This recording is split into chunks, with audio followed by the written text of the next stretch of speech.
সপ্তাহে ৭-৭টা দিনের মধ্যে এই বৃহস্পতিবার দিনটা হলো আমার আবদার করার দিন। এই দিন আমার বর্মশাইয়ের ছুটির দিন। ওজন বেশি হওয়ায় কখনো এই ছেঁড়া পরোটা বা পেটাই পরোটা খাওয়ার ইচ্ছা হলেও কিন্তু কখনো খেতে পারি না বন্ধুরা। কিন্তু আজকে আমার প্রচন্ড ইচ্ছা হয়েছে আমি ওই ছেঁড়া পরোটা বা পেটাই পরোটা খাবো। তোমরা যে যা বলে থাকো না কেন, আমি কিন্তু পেটাই পরোটা বলি, আর তোমরা কি বলো অবশ্যই কমেন্টে জানিও।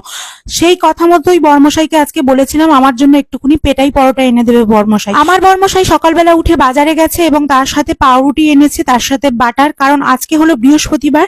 আজকে বৃহস্পতিবার বাড়িতে নিরামিষ, এবং আমার ইচ্ছা হওয়ায় আমার জায়ের ছেলের জন্য পরোটা এনেছে আর আমার জন্য পরোটা এনেছে। তো বন্ধুরা, আমি সচরাচর দেখো সকালবেলা ওটস খাই, কিন্তু আমার আজকে পরোটা খাওয়ার ইচ্ছা হয়েছে।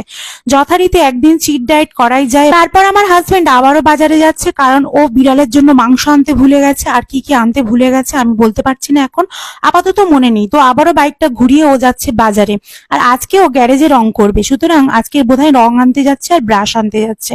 তো বন্ধুরা দেখো, তোমাদের দাদাভাই এখন সকালে আবারও বাজারে যাচ্ছে, একবার বাজার করে নিয়ে চলে এসছে, আর আমি আজকে মহা আনন্দে রান্নাঘরে চলে গেলাম পেটাই পরোটা খাবো বলে থালা বাসন আনতে। তারপর বন্ধুরা ব্যাগ থেকে এখানে দেখো ডিমগুলো বের করে নিয়েছি, একটা বেগুন আনা হয়েছে, বেগুন ভাতে খাবে বলেছে আমার শাশুড়ি মা, আর এই আমুল বাটার, আর তার সাথে কিন্তু পাউরুটি আনা হয়েছে। পাউরুটিটাকে সেকে তার সাথে কিন্তু আমুল বাটার মাখিয়ে তার সাথে একটুখানি চা আমার শ্বশুরমশাই খেতে কিন্তু খুব ভালোবাসেন।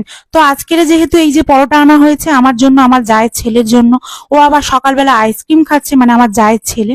তো যাই হোক, আজকে তো খুব আনন্দ। এখানে একটা বাটি আর একটা প্লেট ধুয়ে নিয়ে চলে এসেছি।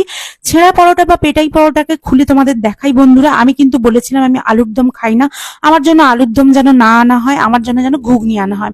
তো যথারীতি ঘুগনি করে এবং আলুর দমও করে দোকানে, কিন্তু যখন আলুর দম থাকে, মানে ঘুগনি ফুরিয়ে যায়, আলুর দম থাকে তো আলুর দম দেয়। আমি ভাবছিলাম ঘুগনি বোধহয় ফুরিয়ে যাবে, আমার ভাগ্যে আলুর দমই জুটবে, আর আমার আলুর দম খেতে একদম ভালো লাগে না। তো অনেক দিন পর খাবো যেহেতু, একটু ঘুগনি হলে বেশ ভালো লাগে। তো আজকের কিন্তু ঘুগনি ফোড়াইনি, আমার জন্য ঘুগনি রয়েছে, তো ঘুগনি এনেছিল, আর তার সাথেই পেটাই পরোটা। এখানে 150 গ্রাম পেটাই পরোটা আছে বন্ধুরা, কিন্তু আমার এই 150 গ্রামের খাওয়ার মতন পেট নেই, মানে আমি 100 গ্রামের বেশি কখনোই পেটাই পরোটা খেতে পারি না।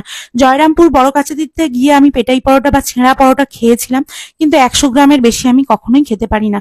আর এই ঝোলটাতে ডুবিয়ে তোমাদেরকে দেখাচ্ছি বটে, কিন্তু আমি ঝোলে ডুবিয়ে একদম খেতে পারি না, মানে ঝোলটা আলাদা করে খাবো আর পরোটাটা মানে শুকনো শুকনো চিড়ে চিড়ে খেতে থাকবো। তো তোমাদেরকে দেখাই বাটিতে করে ঝোল, একটু কলের জলের মতন দেখাচ্ছে, মানে এখানে এইটা কিন্তু দারুণ টেস্ট, মানে অমৃত সমান, আমার কাছে পুরোপুরি অমৃতের মতন লাগছে এই পেটাই পরোটা বা ছেঁড়া পরোটা। আমি কিন্তু একটু একটু করে ঝোলে চুমুর দিচ্ছিলাম আর একটু একটু করে শুকনো পরোটা খাচ্ছিলাম। কিন্তু বন্ধুরা একটা সত্যি কথা বলবো, আমার এই শুধু শুধু পরোটাটা খেতেই ভালো লাগে, আমার ঝোল দিয়ে বা তরকারি দিয়ে একদমই খেতে ভালো লাগে না। তোমরা কারা কারা আমার মতন এরকম পেটাই পরোটা খেতে ভালোবাসো জানিও। কিন্তু ভগবান যে পেট দিয়েছে কিন্তু খাওয়ার কপাল দেয়নি, মানে এতটাই চেহারা দিয়েছে ছোটবেলা থেকে যে কোনো জিনিস, লোভনীয় জিনিস খেতে গেলেই 10 বার ভাবতে হয় কি হবে না হবে। এবং আমি কিন্তু পেটাই পরোটা খেতে খুব একটা ভালোবাসি না, কারণ ময়দা খুবই খারাপ স্বাস্থ্যের জন্য। আর এটাও বলে রাখি যে আজকে আমার প্রচন্ড ইচ্ছা হয়েছে বলেই আমি পেটাই পরোটা এনে খাচ্ছি। তো এমনটা হয় সকালবেলা 1 কাপ র চাতেই চলে যায়, এবং তার সাথে একটু ওটস, কিন্তু কখনো কখনো আবার সেটাও না, পাকা পেঁপে, শশা, এইসব, টক দই। কিন্তু আজকের আমি পেটাই পরোটা খাবো বলে আমার প্রচন্ড ইচ্ছা হলো।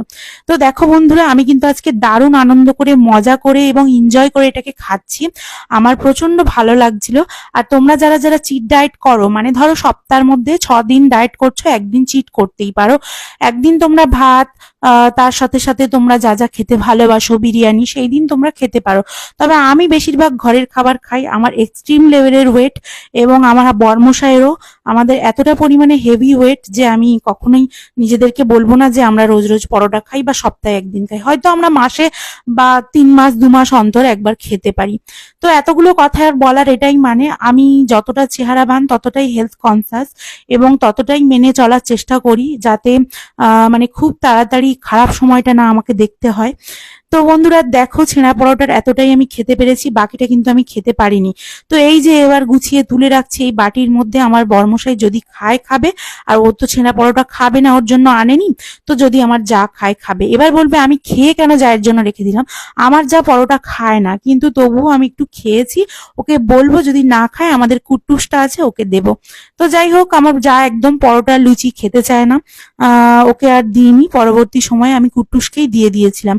তারপর এখানে দেখো বন্ধুরা, অনেক জামা কাপড়, আমাদের কিন্তু বাসন্তী লন্ড্রি, তোমরা সবাই জানো বাসন্তী লন্ড্রিতে জামা কাপড় কাচা ধোয়া এবং তার সাথে কিন্তু ইস্ত্রি করা হয়।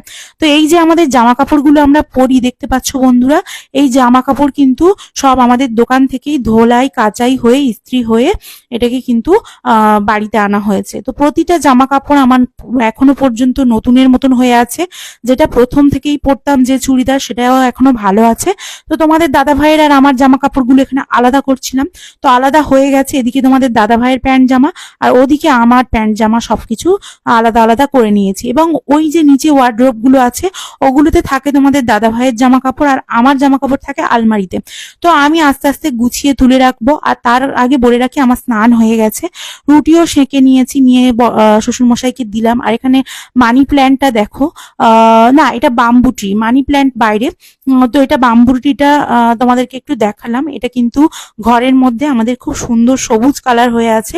অনেক সময় না ফ্যাকাশে হলদেটে হয়ে যায়, কিন্তু না, আমাদের ঘরে আছে সবুজ হয়ে আছে, তো বেশ ভালো লাগে। তো বন্ধুরা, আমার জামা কাপড়গুলো আলমারিতে তোলা হয়ে গেছে। এবার আমি ওয়ার্ড্রোবে তোমাদের দাদা ভাইয়ের জামা কাপড়গুলো নিয়ে তুলবো এবং একটু বসলাম। স্নান করে এসে সকালবেলা টিফিন বানিয়ে নিয়ে একটু বেশ ক্লান্ত, কারণ সারা রাত আমার ঘুম হয়নি। সত্যি বলতে বন্ধুরা, যে কোনো মুহূর্তে যে কোনো সময় কখন মানুষের শরীর কেমন থাকে কিছু বলা যায় না। এই ভালো আছি, এই ঘুরছি ফিরছি, কিন্তু পরক্ষণেই একটু না একটু প্রবলেম লাগছে। তো যাই হোক, এখানে আমি জামা কাপড়গুলো রাখার চেষ্টা করছি, কিন্তু ফাঁকা করতে পারছি না, পুরো ভর্তি ভর্তি হয়েছিল।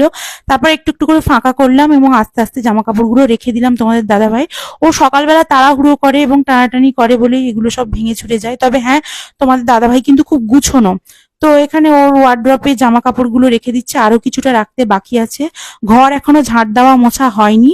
তার আগে বন্ধুরা দেখো, এগুলো আমি গুছিয়ে নিলাম। তো এবারে ঘর ঝাঁট দেবো, মুছবার। একটা জুতো অনলাইনে অর্ডার করেছিল তোমাদের দাদা ভাই, এই সেই জুতোটা। তো চলো জুতোটাও তুলে রাখি। জুতোটা তুলে রেখে দিয়ে আবার ব্যাগটা আর টুলটা সেখানেই রেখে দিলাম। ওইটা কিন্তু ডাস্টবিন, ওটা কিন্তু বসাও যায় আর ডাস্টবিনও ব্যবহার করা যায়। তো তারপর একটু জল টল খেয়ে নিলাম। এবার যাবো রান্নাঘরে রান্না বান্না করতে। আজকে ভিডিওটা কেমন লাগলো অবশ্যই কমেন্ট করে জানিও। টাটা, ভালো থেকো, সুস্থ থেকো সবাই।